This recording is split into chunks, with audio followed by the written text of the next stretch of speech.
1500 సంవత్సరాల క్రితం ఎప్పుడో బుద్ధుడు జన్మించాడు. ఆయన తర్వాత ఆయన నిజానికి రాజరికపు వ్యవస్థలో రాజకుమారుడు తన ఆనందంగా వనవిహారం చేసుకుంటున్న వ్యక్తి. ఆయనకి ఒక పక్షి ఒక బోయవాడు బాణానికి చిక్కుని కింద పడింది ఆ వనంలో. అది చూసి అది గిలగిలా కొట్టుకోవడాన్ని చూసి బాధపడ్డాడు. ఈ బాణం తీసి దాన్ని దహనం చేశాడు. తర్వాత ఆలోచనలు మొదలయ్యాయి. ఏంటిది ఇలా జరుగుతుందని చెప్పి ఆలోచించి మెల్లిగా తన ఆలోచన విధానాన్ని మార్చుకుని ఓ సన్యాసి కింద మారి తన సామర్థ్యాన్ని, తనకుండే శక్తిని, మనస్సు ఒక వ్యక్తి తన శక్తి మీద నిలపాలన్న జ్ఞానం ఆయన పొందాడు. ఇది ఏదో దేవుళ్ళు చెప్పో ఏదో జరుగుతుంది. అప్పటికే ఈ స్థితిలో ఆయన అలాగా తిరుగుతూ మొత్తానికి పూర్తిగా రాజ్యాన్ని త్యజించేశాడు. ఆయన తర్వాత మౌర్య సామ్రాజ్యం ఏర్పడింది. మౌర్య సామ్రాజ్యం అంటే మొర అనే ఒక ఆవిడ అడవిలో ఒక ఆవిడ ఆటవిక జాతి. ఇది చాణక్యుడు ఆ నందుల్ని ఎదిరించడానికి, నందుల వల్ల అవమానం పొందినందుకు అది తన చుట్టూ ముడైనని, అది ఎలా నందులను నిర్మోహం చేయాలి అని ఆలోచించి ఆటవిక రాజులు ఉండేవారు, ఆటవిక జాతులు. వాళ్ళని కూడగట్టి అందులో మొర అనే ఒక ఆవిడ కొడుకుని తయారు చేశాడు. మొర పేరు కలిపితేనే మౌర్య అయింది. అందులో మౌర్య చంద్రగుప్తుడు నందుల నవనందుల నిర్మూలన జరిగాక, రాజ్యానికి వచ్చాక, తర్వాత అతను మునిమనవుడు వాళ్ళ ఈ సిద్ధుడు వంశం వాళ్ళే అశోకుడు ఆఖరికి యుద్ధాలు చేసి రక్తపాతాన్ని చూసి అశోకుడు బుద్ధ మతాన్ని వ్యాప్తించడంలో మొదటి వ్యక్తి. ఆయన యుద్ధాలు ఆపేశాడు. అందుకని మనం పూర్వం ఎవరైనా చదువుకున్న దాంట్లో అశోకుడు చెట్లు నాటెను, నూతులు తవ్వించెను, రోడ్లు వేసెను అన్నది ఈ సిద్ధార్థుడు వల్లనే. సిద్ధార్థుడు, సిద్ధుడు, బుద్ధుడు ఇవన్నీ పర్యాయ పదాలు. ఆయన తర్వాత నుంచి మొదలెట్టాడు ప్రపంచ సంచారం. అందులో ప్రధానంగా భారతదేశం అంతా తిరిగాడు. అసలు పుట్టింది, తన జ్ఞానోదయం తెచ్చుకున్నది బుద్ధగయ. ఇంకోటి మనకి ఇక్కడ అమరావతి. అయితే ఎందుకు ఇక్కడ ఒక ఆయన వేసిన ప్రశ్న, బౌద్ధ మతాన్ని ఎవరు తొక్కేశారు అన్నది ఒకటి. కానీ నిజానికి ఎవరు తొక్కలేదు, కానీ బౌద్ధ మతాన్ని ఆచరించలేదు. తొక్కితే ఉండదు, ఇప్పటికీ బుద్ధుడిది ఉండదు. అన్ని దేశాల్లోనూ ఉంది. ప్రపంచంలో దగ్గర ఒక 100 దేశాల్లో బౌద్ధ మతం ఉంది. ఆయన కానీ భారతదేశానికి వచ్చేటప్పుడు మటుకి బుద్ధుడిని తొక్కేశారు. ఎందుకు అంటే హిందూ మతంలో మూఢ అంధవిశ్వాసాలు ఎక్కువైపోయి వాళ్ళ ఆర్థిక లావాదేవీలు వాటికి బౌద్ధ మతం అడ్డొస్తుంది.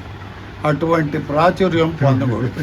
కాబట్టి బౌద్ధుడు దాన్ని పక్కనెట్టేసి ఏం చేశారు, ఈ కుయ్యుత్తులు ఏవో మంత్రాలు మాయలు అని ఈ దేవుళ్ళు వంక పెంచేయడంతో బుద్ధుడిది తగ్గింది. అంటే ఈవేళ రేపు అహింస అనే పదమే మర్చిపోయారు. హింసించకూడదన్న పదం గాంధీతో పూర్తిగా మర్చిపోయారు. గాంధీ కూడా, సోక్రటీసు, చార్లీ చాప్లిన్, బుద్ధుడు ఇవన్నీ క్రోడీకరిస్తేనే గాంధీ అయ్యాడు. గాంధీ వ్యక్తిగతంగా ఒక్కడు విజ్ఞానుడు కాదు, మొత్తం అంతటిని ఆకలింపు చేసుకున్నాడు. సోక్రటీస్ కూడా తక్కువ వాడు కాదు, చాలా గొప్పవాడు. అది ఎవరైనా మీరు నెట్లో చదివితే ఆయన ఎంత గొప్పవాడో తెలుస్తుంది. ఈ బుద్ధుడిది ఈ ఇప్పుడేముంది, ఏదైనా లాభం నీ కొడుతుంది అని చెప్తేనే పూజలకి యాగాలకి అన్నింటికీ అంగీకరిస్తున్నారు, వేలకు వేలు ఖర్చు పెడుతున్నారు. మరి ఇన్ని యాగాలు చేసిన వాళ్ళందరూ నాశనం ఎందుకు అయిపోయారు, ఎందుకు జైలుకి పోతున్నారు? అందుకని ఈ బౌద్ధ మతం అనేది ప్రశాంత చిత్తం. మీకు ఇంకో విషయం ఏంటంటే బుద్ధ మతాన్ని ఏంటి అసలు కూర్చో, మీరు కొంచెం ఆగండి, కొంచెం చెప్పనండి. మీకు కృష్ణుడు కావాలంటాడు, ఆ కృష్ణుడు బుద్ధుడు అక్కలేదు. అది కట్ చేయండి అక్కడి నుంచి. మళ్ళీ బౌద్ధ మతం చాలామందికి తెలియనిది ఏంటంటే హిందూ మతంలోంచే వచ్చింది. హిందూ మతం వేదాల్లోంచి వచ్చింది. వేదంలో ఎక్కడా దేవుడి ప్రస్తావన రాదు. ఈ బ్రాహ్మణులు కానీ వేదాలు చదువుకున్న వ్యక్తులు కానీ ఆ విషయాలు చెప్పరు. వేదంలో ఎక్కడా దేవుడి ప్రసక్తి రాదు. ఎంతసేపు ఆధ్యాత్మికం, ఫిలాసఫీ ఇంగ్లీష్లో వస్తుంది. ఆ ఫిలాసఫీయే బుద్ధుడు. అంటే ప్రపంచం అంతా కూడా హిందూ మతం ఆచరించడానికి కారణం ఫిలాసఫీ. ఆ ఫిలాసఫీ జిడ్డు కృష్ణమూర్తి బుక్ మీరు ఎవరైనా చదివితే అర్థమవుతుంది. ఆయన కూడా ఫిలాసఫీలో అంతం చూసుకుని ఆఖరికి శూన్యం అయిపోయి ఏం అర్థం కాలేదని వదిలేశాడు. ఫిలాసఫీ అనే దాన్ని తగిన పద్ధతుల్లో దాన్ని కనుక మనం ఆకలింపు చేసుకుంటే ఫిలాసఫీ చాలా గొప్పది. ఫిలాసఫీ రెవల్యూషన్ ఉంది అందులో. ఫిలాసఫీలో పిచ్చెక్కితే మటుకు శూన్యం అయిపోతుంది. ఆ మాట ఎన్టీ రామారావు మొత్తం అంతా ఆస్తి పిల్లలకి ఇచ్చేసి సినిమాలు మానేసి రాజకీయాల్లోకి వచ్చి నా దగ్గర ఏముంది బూడిద అన్నాడు. ఆ పదమే ఫిలాసఫీ. అంటే అన్నీ అయిపోయాయి అన్నమాట. అలాగే జిడ్డు కృష్ణమూర్తి గారు కూడా ఒకప్పుడు చాలా మేధావి. చలం గారు కూడా అలాగే. చలం అంటే గుడిపాటి వెంకటచలం వేరు. ఆయన మైదానం బుక్ అయింది. కానీ అసలు ఆ చలం గారు అంటే అరుణాచలం, ఆయన అరుణాచలానికి వచ్చి ఉండిపోయిన ఆయన వేరు. ఆయన కూడా నా దృష్టిలో ఆయన తప్పే, మాట్లాడు గోచి పెట్టుకుని కూర్చుంటాడు. దానివల్ల ఏం ప్రయోజనం లేదు. కానీ బుద్ధుడు అలా కాదు. బుద్ధుడిది శాంపిల్గా ఒకటి చెప్పుకోవాల్సి వస్తే ఆయన ఎంత గొప్ప వ్యక్తో, ఆయన ఒక ముసలావిడ మనవడు చనిపోయాడని తీసుకొచ్చింది. అప్పటికే ప్రజలకు అలవాటు ఏంటంటే ఎవడైనా మంచి మాటలు చెబుతుంటాడు దేవుడు అన్నాం. నిజానికి గాంధీ దేవుడే, ఎందుకంటే మనకి మంచి ఆచరణ పద్ధతి ఇచ్చాడు. కానీ గాంధీని పూజించేసి గుడిగట్టేయమన్నమాటకి కాదు, ఆయన ఒప్పుకోడు. ఈయన బుద్ధుడు ముసలావిడికి చెప్పాడు. ఆయన ప్రాక్టికల్ మ్యాన్. మీరు తెలుగులో ప్రాక్టికల్ అంటే మనం తెలుగులో ఏం చెప్పుకోవాలంటే వాస్తవం. ఇప్పుడు ఏముందో అది. దీంట్లో నాటకాలు, మెలో డ్రామాలు ఏం ఉండవు, అన్నీ ఓపెన్. ఇప్పుడు ఉందా ఉంది, లేదు అంతే తేలిపోతుంది అక్కడ. ఆ రకమైనటువంటి తత్వం అలవాటు చేశాడు ప్రజలకి. ఆవిడకి ఏం చెప్పాడంటే ఏ ఇంట్లో కష్టాలు లేవు వాళ్ళ ఇంట్లోంచి కొంచెం బియ్యం తెమ్మన్నాడు. అది ఆయన ప్రాక్టికల్ విషయం. ఎందుకు అలా తెమ్మన్నాడు? ఆవిడకి అర్థం అవ్వాలి. నేను పూజ చేసేస్తాను, నేను మంత్రించేస్తాను, నీకు తగ్గిపోతుంది, నువ్వు వెళ్ళిపో అని అంటే అది డబ్బు ఇచ్చుకోకపోయినా నేరమే. డబ్బు పుచ్చుకోడు. నాకు ఖచ్చితంగా ఆయన చాగట్టి కోటేశ్వరరావు పక్క నుంచే దేవుడు వెళ్ళిపోయాడు అంటాడు. పక్క నుంచి ఆయన వెనకాతలు ఎందుకు వెళ్ళిపోతున్నాడో ఆశ్చర్యంగా ఉంటుంది. మిగిలిన మనుషులు గారా అంచేత ఏంటంటే దేవుడు ఒకవేళ ఉన్నాడని నమ్మచ్చు, ఎవరైనా నమ్మితే నమ్ముకోడు. కానీ ఉన్నాడని నీ పని నువ్వు ఎందుకు మనియాలి? నువ్వు చేసే పని చేయడం అనేసి ఆడెవడో చేస్తాడంటే ఆ పద్ధతి ఈయన మానిపించాడు. పొద్దు నీ పని నువ్వు చేసుకో, ఒకవేళ దేవుడే ఉంటే మనం మంచాళ్ళం అయితే ఆశీర్దిస్తాడు. మనం మంచాళ్ళం అయినా సరే పూజించలేదు కాబట్టి మనని శిక్షిస్తాననే దేవుడు అయితే రౌడీ అవుతాడు. దేవుడు ఎందుకు అవుతాడు? అందుకని అటువంటి వాడు మనకు అక్కర్లేదు. అదే సిద్ధార్థుడు చెప్పాక ఆ ముసలాడు ఇంటింటికి తిరిగాక వచ్చి అడిగింది, తండ్రి నా మనవడు నాకొద్దు, నాకంట విపరీతమైన నరకాలు అనుభవించిన వాళ్ళకి చూసి వచ్చాను, దాంతో పోలిస్తే నాది అసలు పెద్దగా పట్టించుకునేదే కాదు, నా మనవడు పోతే ఇంకోటి ఉంటాడు ఆడి మనవడి కింద తీసుకుంటాను అని చెప్పింది. అటువంటి ఆచరణ యోగ్యమైన పనులు చెప్పడమే సిద్ధార్థుడి గుణం. ఆయన అద్భుతమైనటువంటి శాంత స్వరూపుడు. ఆయన వల్లే మనకి యోగా బయటకు వచ్చింది, ఆయన వల్లే ధ్యానం బయటకు వచ్చింది, ఆయన వల్లే ప్రశాంత చిత్తం బయటకు వచ్చింది, ఆయన వల్లే క్షమాగుణం వచ్చింది, ఆయన వల్లే ప్రేమ వచ్చింది, ఆయన వల్లే ధైర్యం వచ్చింది. పిరికాడు ఎప్పుడు అవుతాడు? వాడి ఆశ పెరిగే కొద్ది పిరికాడు అవుతాడు. బాగా డబ్బులు గడించేశాక ఆ డబ్బులన్నీ ఉండగా ఉన్నవాడు చుట్టూ చేరతారు. ఆ డబ్బులు అయిపోయాక వాళ్ళు వెళ్ళిపోతారు. ఇది పాత సామెతే, బెల్లం చేమలో. కానీ ఆ భ్రమలో ఉంటాడు, ఆ డబ్బులు భ్రమలో ఉంటాడు. వాడి శని వాడు కొని తెచ్చిపెట్టుకుంటాడు. ఒక్కొక్కప్పుడు బాగా డబ్బు రావడం వాడి సాగుకు కారణం అవుతుంది. ఎందుకంటే దాన్ని నిలబెట్టుకోలేడు. అది కొన్ని మనకి హిందూ శాస్త్రాల్లో లక్ష్మీదేవిని తట్టుకోవడం కష్టం అని అంటే అర్థం ఇదే. ఆయాచితంగా వచ్చి పడిపోతుంటే ఆ పడిపోయింది పోనీ ఈడు ఎలాగో పిసినార్థంగా నిలబెట్టిన కొడుకులు 4 సినిమాలు చేస్తాడు. ఇప్పుడు ఆ ప్రభాస్ తోటి ఒక సినిమా తీస్తే 1000 కోట్లు, వీడు 10,000 కోట్లు గడించాడు అంటే 10 సినిమాలతో క్లోజ్. అందుకని ఈ రకమైనది కాదు. కష్టపడి గడించేవాడు వదపరి నీతిపరుడు, అబద్ధాలాడు, ఉన్నదే తింటాడు, పెద్దగా కోరుకోడు. మనం కూడా ఎవరింటికైనా వెళితే భోజనం టైం అయ్యి వాళ్ళు పెడతానంటే తినాలి, పోజులు కొట్టకూడదు. అన్నం పరబ్రహ్మ స్వరూపం, అది తినాలి. అది మనకి ఎవరింట్లో అయినా అన్నం మనకి పెట్టడం, అది పెట్టేవాడు గొప్పతనం అంటే ఒప్పుకోను. ఎందుకంటే అది ఆడిది కాదు, అది పండింది. ఆ పండింది కొనుక్కున్నాడు, తను కూడా కొనుక్కున్నది పెడుతున్నాడు. పెట్టలేకపోతే పెట్టాడు కదా. అందుకని మనం అవి బాగుండదు 10 సార్లు అడిగించుకుని తిన్నాం ఏంటి? అది ప్రాక్టికల్ కాదు.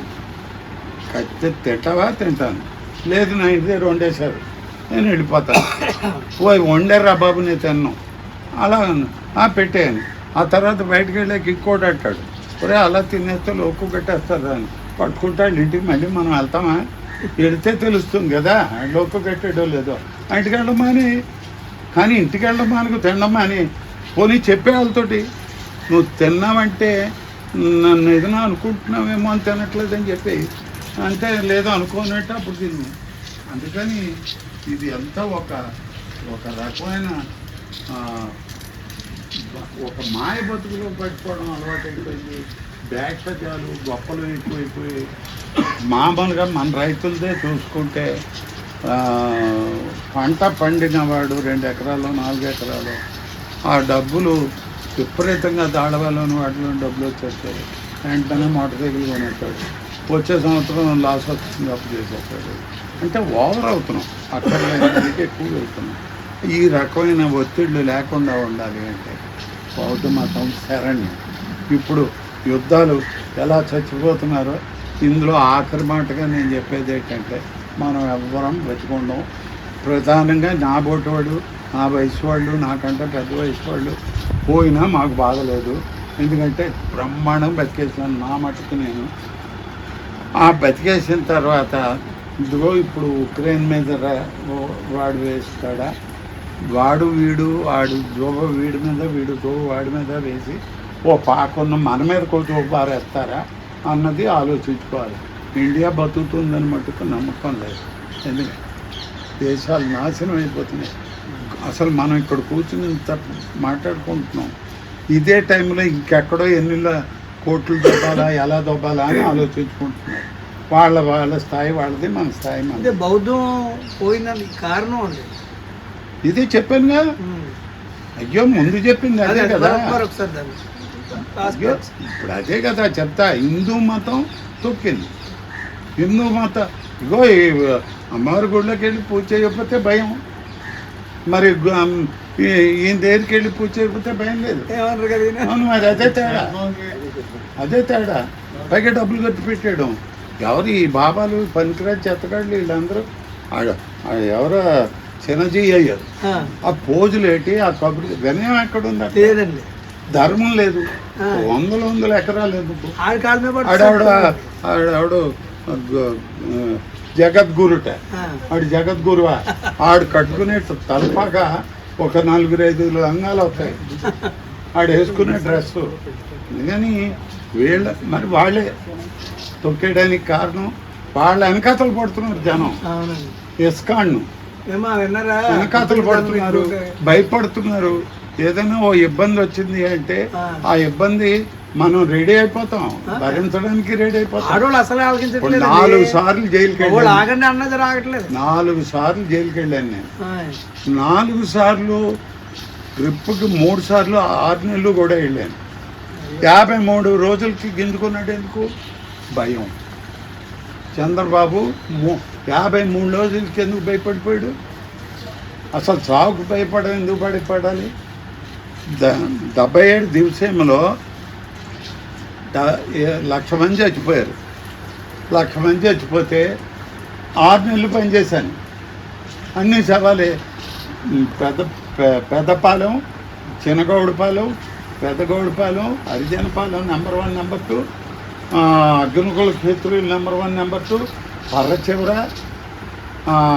స్వర్లగొండి, మూలపాలెం 6 నెలలు పనిచేస్తాం. మరి ఆ శవం అంటే భయపడతారు.